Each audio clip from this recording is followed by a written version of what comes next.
Hi, this is Brandon Spillane from thirstgym.com. Today we're talking about an exercise called the tall, kneeling, alternating, bottoms-up kettlebell overhead press. This is just a variation of our standard overhead press with the bottoms-up kettlebell variation, but we're going to alternate arms. So some key coaching points. My first suggestion is to go check some of our other overhead pressing options from the bottoms-up kettlebell option, because this is very similar to that.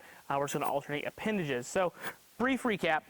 We're going to have both knees down, toes dug in, hips are forward. This is our good tall kneeling position. Put our hands by our side. Pretty much want a straight line from knee to ear hole. Okay? Once we got that down, then we're going to make sure we have our kettlebells in hand. We're going to hold them upside down. So you will want a kettlebell for this, or I'm sorry, two kettlebells. Dumbbells will not work for this particular exercise just for the nature of the instability. But we're going to grab them by the handles. And rather than hold them here, we're actually going to hold them upside down. We're going to swing them forward. The fat part of the bell is towards the ceiling. Elbows are underneath my wrist. I'm kind of like reached forward a little bit. So you should feel a little bit of glutes and hamstrings, a little bit of abs. That's all great. And then we're going to press one arm and then the other. And so then we go back and forth until we get the desired set and reps of the exercise. And what this does is it challenges the stability the whole time of even the opposite arm that's not directly working. So you're going to get longer fatigue factor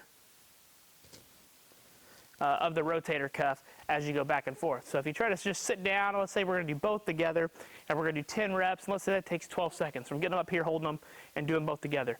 Well, if we do 10 reps on each side, we're going to double that time frame. So therefore, we're going to be doubling the fatigue that the rotator cuff is going to get trying to stabilize that kettlebell in that position. So when it comes to an exercise like this, I actually do like to start our reps a little bit on the lower side for the sheer fact of that time under tension. So usually we do these for 3 to 4 sets of about 6 to 10 reps per side, and in most cases we're probably going to do 6 to 8, again because of the amount of time that's going to take to alternate back and forth. The key thing when you're doing this, even when the arm is not moving, we still want to try to keep the elbows up and reach forward. We don't want to have them down here by our sides while the other arm is pressing. We kind of want to shoot them forward, just like our elbows are going to be in a front squat position, or if these were guns, like how we kind of teach our kids, especially our younger ones. If these are guns, they're forward. If you're going to shoot somebody, you got to shoot straight ahead, otherwise you're shooting down to the ground. So those can be some good key coaching points to make sure you get the most out of this exercise. If you happen to have any questions, please feel free to leave them in the comment section. Thanks. Have a great day.